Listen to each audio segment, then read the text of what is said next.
Hola estudiantes, bienvenidos al curso de Seguridad Alimentaria, Perspectiva para la Manipulación de los Alimentos por la emergencia del COVID-19. Mi nombre es Mateo Cedeño Avellán y bienvenidos a la clase 3 de la unidad 3. Ya estamos casi terminando el curso. El día de hoy vamos a hablar sobre las diferentes estrategias globales que se deben manejar para la manipulación de alimentos, y esto se va a relacionar también con la próxima clase, que ya son medidas específicas para plantas de procesamiento de alimentos, pero estas también les pueden servir si ustedes tienen un pequeño negocio donde hagan procesamiento de alimentos, como un pequeño restaurante o una inversión de ese tipo. Entonces, hablemos primero con las diferentes estrategias de trabajo con respecto al distanciamiento social. Cuando hablamos del distanciamiento social aplicado a una empresa, es mucho más difícil que hacerlo, por ejemplo, aplicado en nuestras compras diarias, a nuestras actividades día a día, porque nosotros no podemos, con la misma facilidad con la que nos distanciamos en un supermercado, en una fila, distanciarnos en una actividad empresarial. Por ejemplo, en esta actividad podemos ver que se puede mantener el distanciamiento social.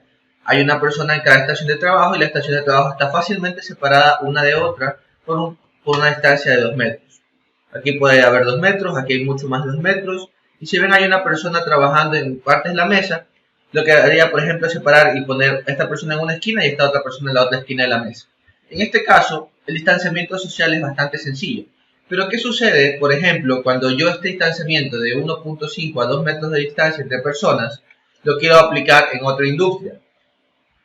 ¿Qué pasaría, por ejemplo, en las industrias donde se trabaja en una línea continua y donde los trabajadores se encuentran prácticamente uno al lado del otro, tanto al frente como a los lados? Es normal ver en estas industrias, en las líneas de producción, trabajadores que se encuentren en ambas partes de la línea trabajando y procesando la misma cantidad de productos para asegurarse que todo el producto esté completo. Entonces, en esta situación muy en particular, es muy difícil separar a los trabajadores. Es muy difícil que haya un distanciamiento social adecuado. Obviamente, ya dejando de lado el hecho de que estas personas no utilizan mascarillas, probablemente esta foto es de antes del coronavirus. Pero esta situación tiene que cambiar. En líneas de procesamiento industrial masivas, esto se vuelve un reto realmente de cómo manipular los alimentos, manteniendo el distanciamiento social entre empleados cuando las industrias están diseñadas para que los empleados trabajen uno junto al otro. Esta situación hace que sea un reto verdadero el procesamiento de alimentos. Ahora, hay estrategias que obviamente se pueden plantear para esto. Una de las más factibles, por ejemplo, es la creación de varios turnos, es decir, por ejemplo, distribuir las personas que trabajan en esta industria en 2 turnos rotativos o 3 turnos rotativos. Sin embargo, eso plantea diferentes problemas. Por ejemplo, hay empresas que ya hacen esto y que ya tienen personal para cada uno de los turnos, mañana, tarde y noche. Y cuando se plantea la posibilidad de implementar turnos rotativos, sumándole a esto, igual quedo con una cantidad grande de personal que no podría trabajar por la separación que estoy creando. Ahora, si tengo una industria que nomás antes trabajaba un turno y ahora puede pasar a 2 o 3 turnos, no sería tanto el problema con respecto a esta situación del manejo del personal, aunque también tendría que enfrentarse a otra cantidad de retos diferentes, como por ejemplo los cambios de nómina y los diferentes pagos de luz. Otra cosa que afecta bastante es, por ejemplo, la creación de estos horarios, ¿no? Establecer un horario rotativo para un personal que está acostumbrado a trabajar de forma regular en un solo turno establece una serie de retos bastante complicados, porque el personal no solamente tiene que acostumbrarse a trabajar de forma rotativa, a trabajar en diferentes turnos, sino que aparte de esto tiene que acostumbrarse al nuevo estilo de trabajo que ya se va a imponer en la planta, porque obviamente esto de aquí necesito generar la separación, y al generar la separación tendría que también configurar la máquina, tendría que también hacer otras configuraciones para mantener esta separación, y estas estrategias son las que requieren cambios drásticos en el modo de operación de la empresa. Sumado a esto, aumenta también el problema del costo de luz. Obviamente, cuando una máquina está encendida, estén trabajando 10 personas o estén trabajando 5 personas, la máquina va a funcionar consumiendo prácticamente la misma cantidad de luz. Es decir, que si yo tengo la situación de que estoy trabajando en una empresa y la empresa está teniendo la maquinaria prendida, pasando de tener un solo turno al día a tener 2 o 3 turnos al día, esto haría que la maquinaria que está prendida esté funcionando 3 veces más. De igual manera, esto también va a aumentar la velocidad de precisión de las maquinarias y va a aumentar la velocidad con la que el personal se ve comprometido.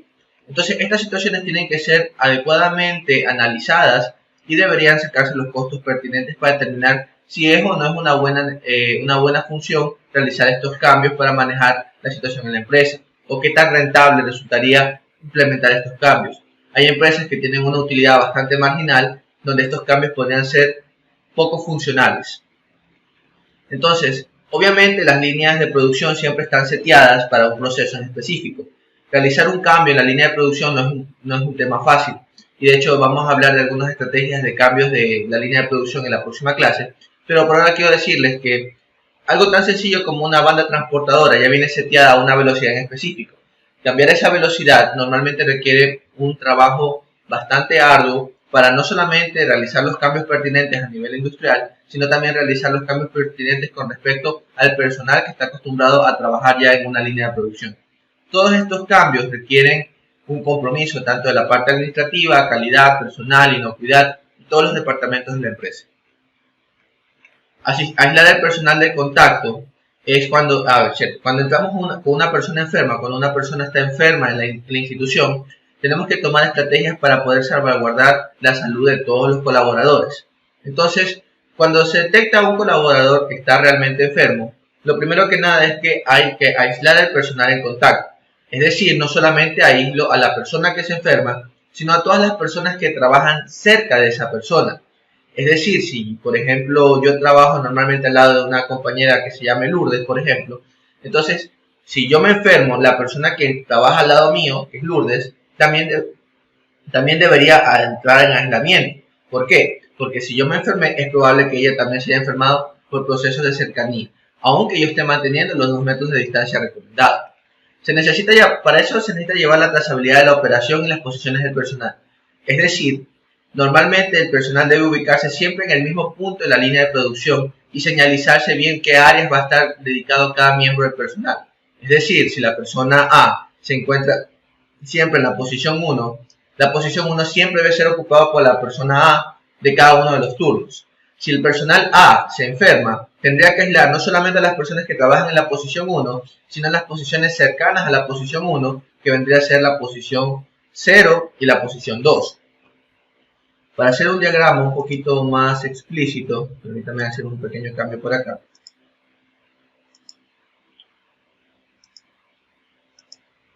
Entonces, si yo tengo las posiciones de trabajo 1, 2 y 3, yo tengo las personas que trabajan en estas posiciones, vendrían a ser el personal A, B, C, D, E y F.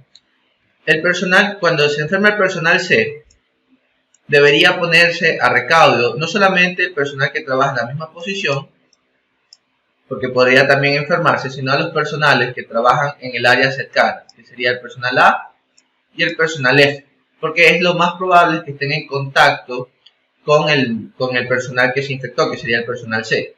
Sin embargo, también se deben tomar en cuenta las barreras que, por ejemplo, se dan en la sanitización antes de turno. Si yo realizo una buena sanitización entre el turno de la persona C y la persona D, es poco probable que la persona se enferme porque hay una barrera que está evitando que la persona contaminada contamine al resto.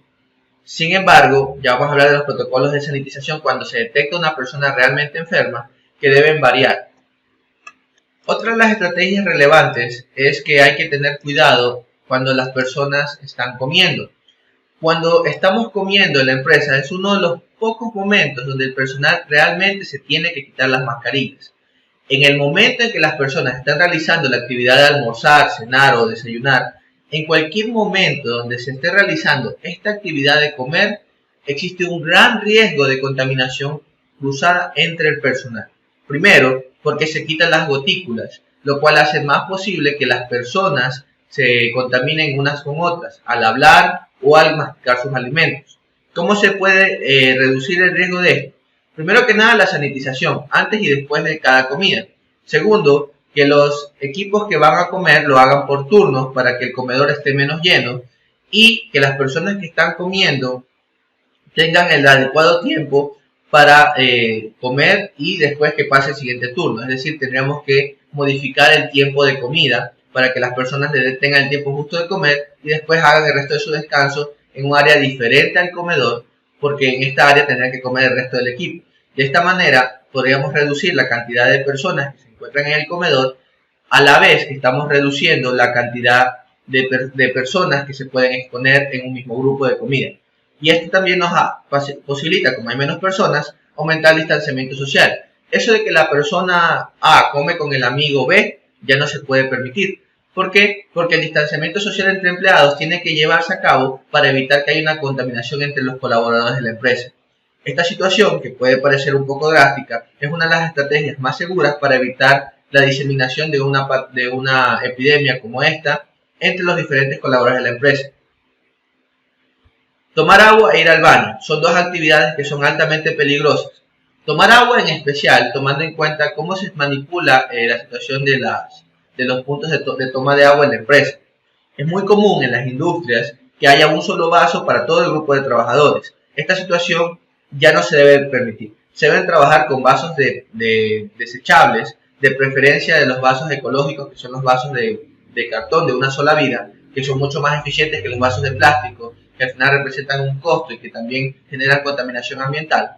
Se deben preparar este tipo de vasos desechables para que el personal, cuando vaya a tomar agua, no se enferme, porque existe un riesgo de contaminación cruzado entre un personal y otro que va a tomar agua, especialmente si comparten el mismo vaso. Aparte de eso, se debe desechar los vasos aparte y se debe lavar las manos como siempre después de hacer esto. Con respecto al ir al baño, los baños normalmente en la industria se lavan de 2 a 3 veces al día en un baño de una empresa grande. Se recomienda que se haya una pequeña sanitización por parte del mismo empleado una vez que termine de usar el baño, por lo menos en las tazas y echando un poco de desinfectante en el piso. ¿Por qué? Porque ahora hay que tomar en cuenta también la contaminación cruzada cuando las personas se van al baño y se pueden encontrar con áreas plásticas y superficies que pueden contaminar de un empleado a otro.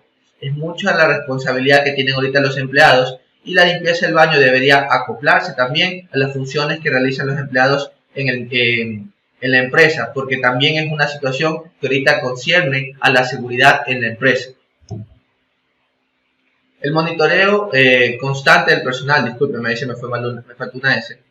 Entonces, cuando yo monitoreo a mi personal, cuando yo sé dónde están, cuando yo sé que ellos siempre tienen que estar en una posición específica, puedo implementar otras medidas también de salud. Por ejemplo, algo tan sencillo como la toma de temperaturas. Cuando yo realizo la toma de temperaturas al personal con termómetros que no son de contacto, es decir, son pistolas automáticos que se ponen a 3 centímetros de la frente y me dicen la temperatura de la persona. Estas son las estrategias más viables para realizar un monitoreo del personal, porque la fiebre es uno de los síntomas más comunes del SARS-CoV-2.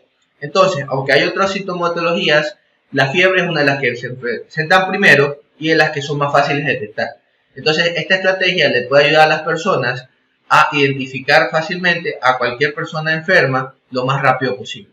Recuerden que una persona que se enferma debe tener 2 pruebas después de que se cura. Si las 2 pruebas salen que ya está libre de coronavirus, ahí recién se puede incorporar a la situación laboral. Ahora, estas pruebas se recomienda que sean pruebas PCR, que son las pruebas más seguras. Pero también podrían servir las pruebas de anticuerpos, las que son IgG y IgM, porque esta situación también nos puede determinar si la persona ya tiene los anticuerpos para el coronavirus, pero ya no tiene los anticuerpos de respuesta rápida. Entonces, ya vamos a hablar de cómo funcionan las pruebas IgG y IgM en un pequeño video que les voy a juntar a este video para que entiendan cómo funcionan estas pruebas y también les sirva de información general cuando estén hablando y trabajando con estos temas del coronavirus para entender cómo funcionan. La implementación de un plan de contingencia. Obviamente, si hay un trabajador enfermo, ¿qué voy a hacer? ¿Cómo voy a manejar esta situación? Normalmente, cuando una persona se enferma, debe pasar inmediatamente a reposo y nuestro trabajo debe ser llenado. También tengo que tener un plan de contingencia de sanitización. Los equipos de sanitización, dentro de ese grupo de personas que se dedican a la sanitización, debe haber un equipo especial que esté adecuado para trabajar con COVID-19. Son personas que trabajan en sanitización que cuando se detecta realmente una persona enferma, este equipo debe ser el que atienda la limpieza de la área donde estaba esa persona. Es decir, Este equipo sí tiene que tener un traje de bioseguridad especial completo, donde tengan la mascarilla, la protección de cuerpo completa, botas y guantes, y mascarilla N95. Ahí sí es recomendable trabajar con una N95 para realizar para implementar el plan de contingencia y realizar la sanitización en las áreas donde trabaja específicamente esta persona que está infectada. ¿Por qué? Porque esto sí presenta un grave riesgo de contaminación del personal. De igual forma, el contacto entre proveedores tiene que ser algo que esté completamente prohibido y limitado. ¿Por qué? Porque si un proveedor enferma al personal, todo el personal se va a enfermar. Se debe reducir lo más posible el contacto entre el personal y los proveedores. Esto es un reto en la industria de alimentos, porque lamentablemente estamos acostumbrados a tener una gran camaradería con nuestros proveedores. Son personas que vemos todos los días y que estamos acostumbrados a saludar. Lamentablemente, la situación de la emergencia hace que sea necesario la implementación de nuevas estrategias para trabajar con nuestros proveedores, reduciendo al mínimo el contacto posible. Lo mejor es que los proveedores no tengan contacto con el personal de recepción, es decir, dejen la materia, abran el camión y el equipo de recepción recoja la materia prima y la guarde donde sea, en la bodega o en las bodegas de materia prima, en los congeladores, donde se tenga que guardar la materia prima. De esta manera se reduce en la mayor parte de lo posible la contaminación entre proveedores. Listo. Ahora, hablando específicamente de cómo debemos tratar a los proveedores. Los proveedores, como les dijimos, es una fuente externa a la empresa. La empresa es un ecosistema cerrado donde solamente el contacto por la medida de la emergencia, la persona que trabaja en la empresa, solamente va a la empresa, a su casa y a hacer compras con las medidas de protección personal. Entonces, la empresa se vuelve un ecosistema lo más cerrado posible. No hay fuentes externas de contaminación donde se evita que se transmita la enfermedad entre particulares. Pero ¿qué sucede? Por ejemplo, si yo vengo con un proveedor que está enfermo, este proveedor me entrega producto y me contamina el personal de recepción. El personal de recepción puede contaminar al resto del personal y la empresa puede quedar inhabilitada porque no haya suficiente personal capacitado para laborar en ella. ¿Por qué? Porque todo el mundo está enfermo, lo cual también aumenta los costos de la área de recursos humanos, porque tengo que pagar licencias por enfermedad sin tener las personas trabajando en la empresa. Entonces, los proveedores son una fuente de peligro y hay que tomarlo siempre en cuenta. Es muy necesario, y esto sí se tiene que hacer con todos los proveedores, realizar el control de temperatura. Si un proveedor no pasa el control de temperatura, se debe trabajar en el rechazo de la materia prima. Esta medida parece un poco excesiva, sin embargo es lo que se recomienda actualmente en las instituciones que están trabajando con protocolos de bioseguridad para el manejo del COVID.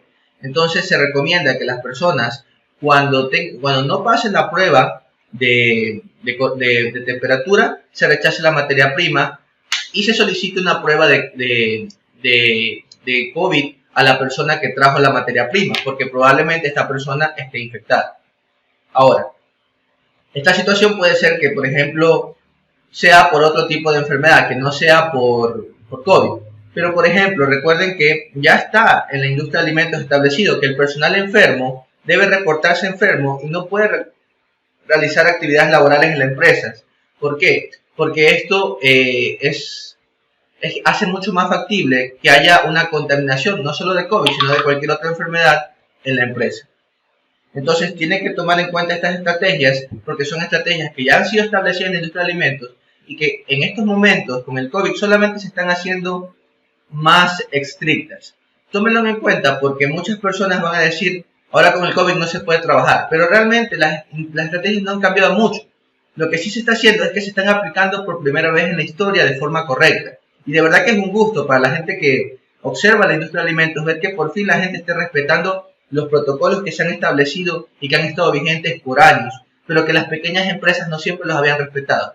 Ahora es el momento donde estamos transitando por esa senda que debimos haber transitado años atrás. Y entonces es muy bueno ver que las personas por fin estén respetando.